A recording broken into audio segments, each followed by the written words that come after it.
Today on Monkey Life.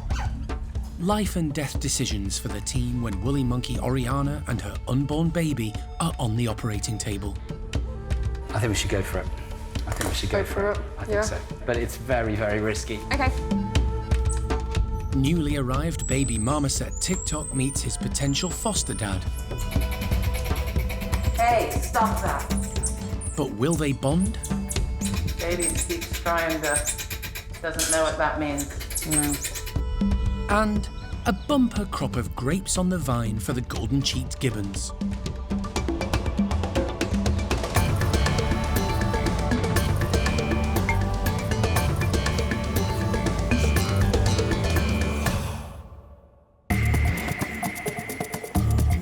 Monkey World in Dorset, buried deep in the English countryside, is the largest sanctuary of its kind on the planet. The team, led by Dr. Allison Cronin, rescue and rehabilitate abused and unwanted primates from all over the world. You just never know how it's going to work. The park provides a home for more than 260 primates from 24 different species.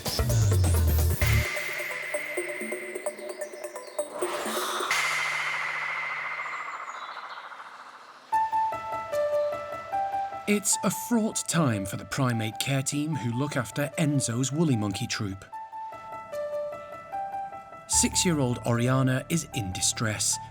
The team are fairly certain she's pregnant and close to full term. But over the last few days, they've become increasingly concerned. She's had some very strange swelling to her vulva, which is quite a cause for concern and could be an indication of either hypertension or preeclampsia, which is obviously very serious. So the plan for this morning is we're going to bring her up to the hospital in one of the crates from the pond woolly enclosure, and once she's on the table and asleep, we're going to have a really good thorough once over, give her an ultrasound, check her blood pressure, take some blood, and potentially look at doing a cesarean, depending whether that is indicated at the moment. The team feel they have to intervene because both Oriana and her unborn infant's life are in danger. This is her first baby, and with Monkey World being the only place with a healthy captive woolly population, every individual is precious. Local vet Dave Harding has been called in to examine the expectant mum. We don't know for certain that she's definitely pregnant at this stage. We suspect she is. And the obvious thing is if she's not, we'll scan her, and if she's not pregnant, then we might want to be having a look at her heart or for any other signs of any problems there. Oriana is anaesthetised in the back room to keep her stress levels down, while Saffron explains the seriousness of the situation to the worried woolly monkey team. If there's any indication that we're looking at like preeclampsia or anything that's potentially life-threatening to her and baby, we're going to need to take it out. But we might scan her heart as well, just to make sure there's nothing going on that front. Preeclampsia is a condition that causes high blood pressure during pregnancy. It also affects the arteries carrying blood to the placenta and is dangerous for the mother and baby. The condition has proved fatal for woolly monkeys in captivity around the globe. Right, okay. Once Dave is satisfied Oriana is stable, he begins his examination and confirms her pregnancy. Yeah, it's quite a large fetus there. Large fetus, okay. Yeah. She sounds a little bit gurgly as well. The woolly monkey's breathing is giving the vet team cause for concern. They dim the lights so Dave can carry out an ultrasound to see what's going on internally. Yeah, still a heartbeat there, 4.1. So, I mean, it's quite a decent size. Mm-hmm. It's well formed. Yeah, I mean, the head is right down there. Yeah. The baby appears healthy, but Dave spots something wrong with mum Oriana. She's got a pleural effusion. Which explains the breathing that we started seeing over the past 2 days. She's got some abdominal fluid as well. Abdominal fluid as well? Yeah. It's not good. Pleural effusion is water on the lungs. And there's worse to come. She looks like she's got some heart disease here. She has heart disease, Yeah. sorry. Yeah. So maybe pre-existing prior to baby? I think so. Later, the vet team have a tough decision to make and need to make it quickly before Oriana's condition gets worse. Primates are generally social animals, often living in large groups or families. Companionship is important and can help keep them happy, busy, and motivated. The primate care team are constantly looking for ways to engage the various groups and keep them mentally and physically stimulated. The park's 4 red-bellied guenons need little encouragement to try something new. They're always on the go. We try and make their lives as complex and as interesting, if you like, as possible, so we use enrichment for that. And enrichment can be anything. So we use a rota and we use different types of enrichment, whether they're food-based, sensory, things just to manipulate. So yesterday we were having a ball pit session, so there was some seeds in the bottom of a big box filled with these play ball pits. And a lot of it's based on food. So, you know, we'll use sort of really high-value foods like honey or insects and other things that they particularly like, and we can put those into objects and devices that they have to manipulate, and then they have to sort of spend a bit longer looking for their food. So there's a massive variety of enrichment that we do here at the park. The guenons are one of the groups that keep Nick and the team on their toes. They're some of the park's most active primates, with Benny and Nia's 2 young daughters, Nala and Biff, usually leading the charge. Poor Dad particularly, he's really looking for a bit of a break a lot of the time. And it's interesting to watch how they use the enrichment and the other things that we do for them. It's often the younger ones who will go and explore it first because they're more inquisitive. Mum and Dad are a bit more standoffish and they might sit back and keep sentry duty and make sure that everything's safe. But the kids have no such worries and they just go and run in and get involved straight away. So you can see that where you'd expect it to be the dominant male or female that would go first into something, it often isn't the case in this family. Today, the group are getting a seasonal form of enrichment. Whole sunflowers, stalk, seeds and all.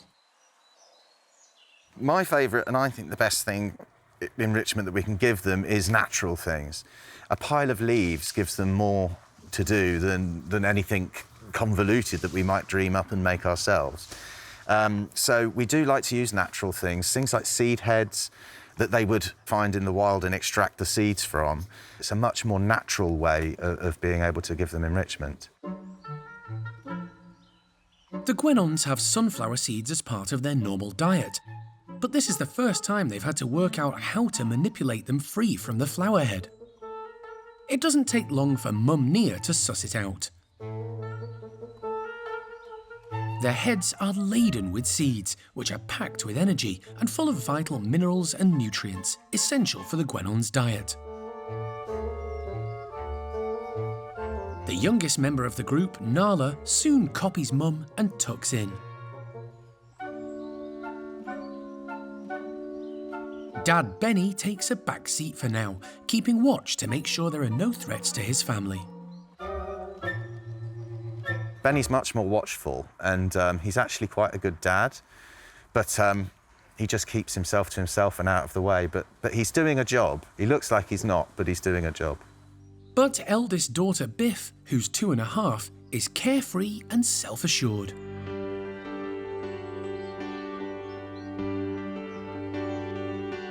She has no fear of anything, and she's more confident than the adults. And she's teaching Nala how to be confident as well. So it's a really good big sister for Nala to be confident and brave. But she does give her dad and her mum a hard time because Biff always has to be first at the food. She has to be first outside. She has to be first everything, particularly with enrichment. And so sometimes the others have to just wait for Biff to finish before they get a look in. Guenons are an arboreal species and completely at home in the trees. They can reach and prise open the seed heads from the flimsiest of high branches. I'm very pleased that they're doing natural things, but at the same time, Alan and Lee, the gardeners, are not so happy because they've killed off every big tree in their enclosure. They eat all of the leaves in the spring. As soon as they start to come out, as soon as the buds start to come out, they're gone. And they really do love their browse. They eat a lot of foliage. And they also strip the bark. It keeps their teeth healthy and it keeps them occupied. They're doing what they should be doing. Once they've had their fill of sunflowers, it's time to relax and enjoy some family grooming. But not for long. 2 minutes later, fun's back on the menu, with a full-on play fight for the sisters.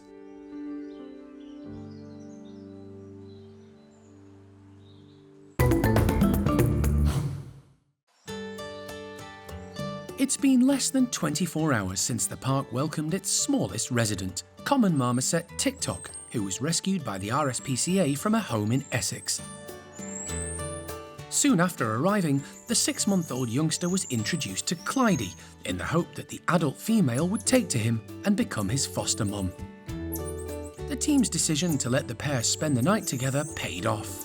It was really lovely to see. Clydie was in her basket and the baby was on her, and I can just hear a little happy, quiet twittering between the pair of them. She wasn't interested in me at all. She was just far too busy grooming her baby and lip smacking at him and just basically mothering him. But the family won't be complete until Tik Tok meets Clydie's partner, Ronnie. As far as the team are aware, he hasn't lived with infants before, so they're not sure how the adult male will react when coming face to face with Tik Tok. The slide to Ronnie's bedroom is opened, and Clydie comes through with Tik Tok on board. At first, everything is relatively calm. Then Tik Tok bravely comes off Clydie and starts exploring. Ronnie follows. There's lots of calling as the 3 marmosets move around the bedroom. But when Tik Tok gets too close to Ronnie, the introduction gets a little heated. Hey, stop that. Ronnie starts some angry chuntering, a vocalisation that little Tik Tok doesn't seem to understand. Baby keeps trying to, doesn't know what that means. No. Come on, Clydie. Get in there. He doesn't realise Ronnie isn't being friendly. Ronnie, tell him, Clydie. I'm not sure he's even ever seen a baby before. Slowly, Ronnie starts to relax. Clydie reassures the youngster, and things begin to settle down. That's nice. Nice and calm.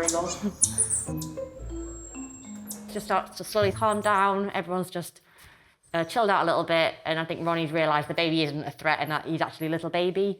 We would have preferred him maybe to stick a bit closer to Clydie to start with, but he was straight in there interested in Ronnie, which I think maybe threw Ronnie off a little bit, made him a little bit overwhelmed with the situation at first. In marmoset society, both parents carry their infants around and share the heavy lifting duties. The team are delighted when Ronnie allows Tik Tok to briefly climb on board. Good boy, Ronnie. Oh, lovely. It's a big moment in this new family's development. Alison and Charlie don't want to push it too far for now. It's just best to take a break, let everyone just calm down. The break will also give Clydie and the baby a chance just to reconnect and rebond, and just to kind of get in the baby's head that if he's ever worried, he should be returning to Clydie, not chasing after Ronnie. In just 24 hours, Tik Tok has gone from living in totally inappropriate conditions to potentially having a loving family of his own, with a wonderful future ahead.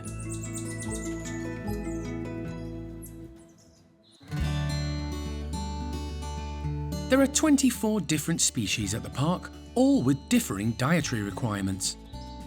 Keeping the primates busy and active at feeding time is a priority for the primate care teams.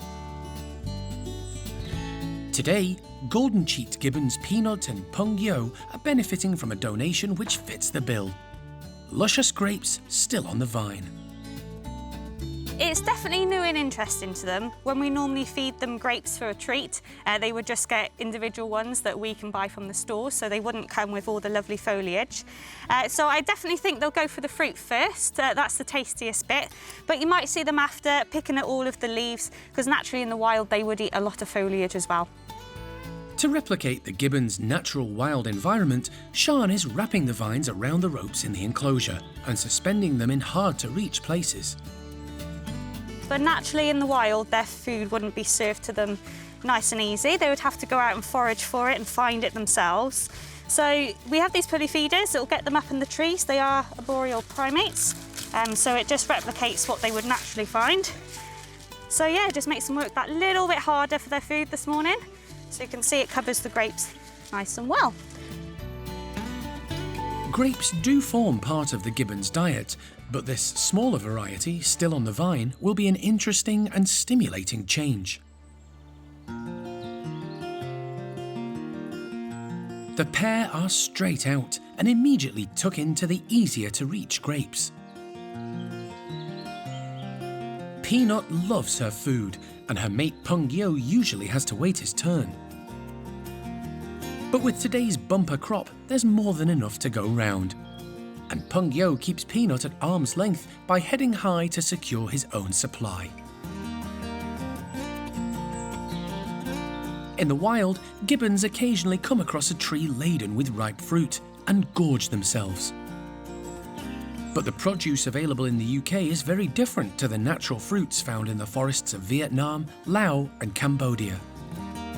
We do restrict the fruits here, and it's mainly because the fruits that we have in the UK are a lot higher sugar content than the wild counterparts. So we do reduce it. But then also the gibbons, other parts of their diet consists of different foliage, insects, so we need to create a balanced diet. So reducing the fruit, our vegetables and root vegetables are more of an equivalent to the wild fruit counterparts. Peanut never misses a trick where food's concerned, and she spotted plenty in the suspended feeder high up in the trees. She reaches in to prise them free, one by one. The manoeuvre is accomplished by hanging from one arm, demonstrating how well adapted gibbons are to life in the trees. Pung-yo and Peanut have both come a long way since being smuggled from the wild for the illegal pet trade. They've been together for nearly 20 years and raised 3 children, and their bond is as strong now as it's ever been.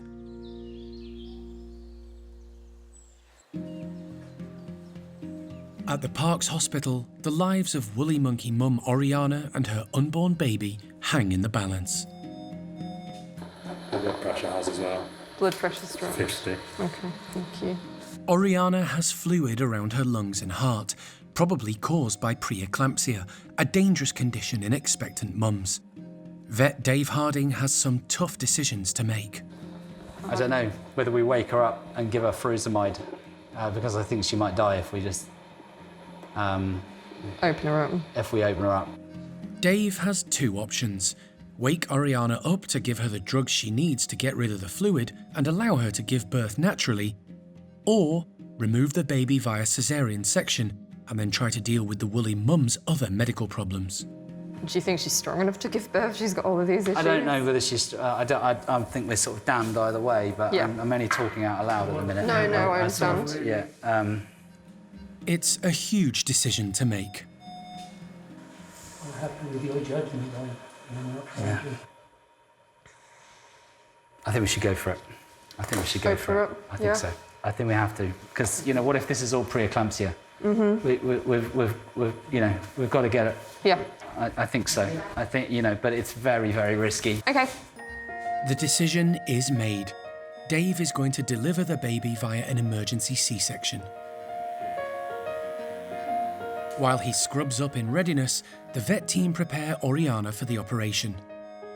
Try and keep her on her front as much as possible. Okay. Because it just help her breathing. And then we'll literally, at the last minute, we'll flip her.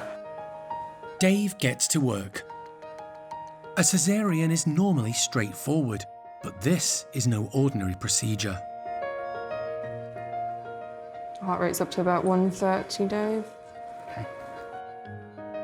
The team are reassured by the sound of Oriana's heartbeat on the monitor.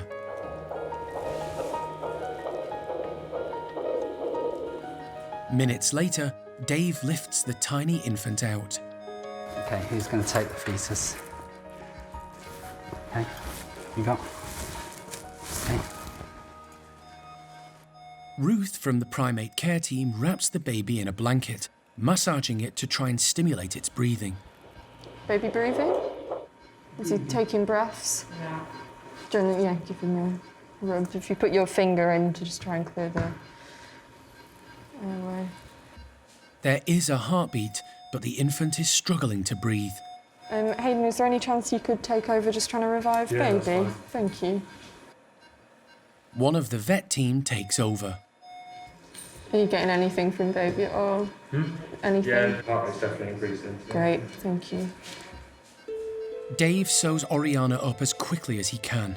Her breathing still isn't right. Oh, I am getting a bit of jaw tone now, Dave. Okay, yeah, fine. Turn her up a little bit. That's fine. I mean, I'm nearly done. That's Yeah, good. I'll just turn her up for a couple of seconds so she's That's not... fine.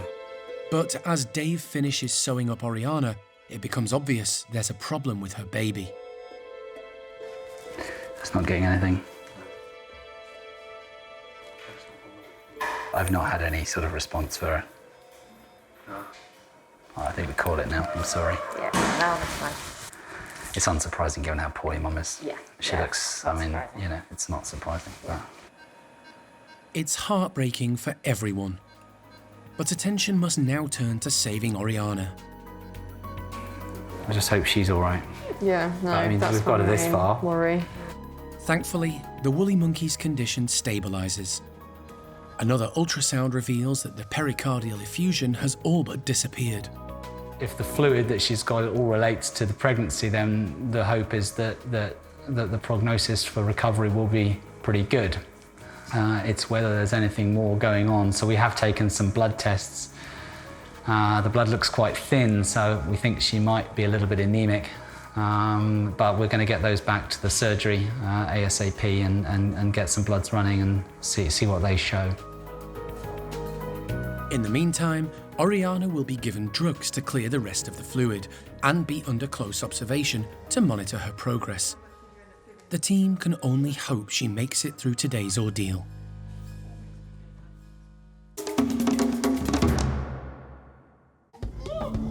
Next time on Monkey Life. Botox for slow loris Bruce. I just want it to go into the tissue that we want it to affect rather than a muscle and cause paralysis to the side of his face, for example. And a sad goodbye to a much-loved Stumpy.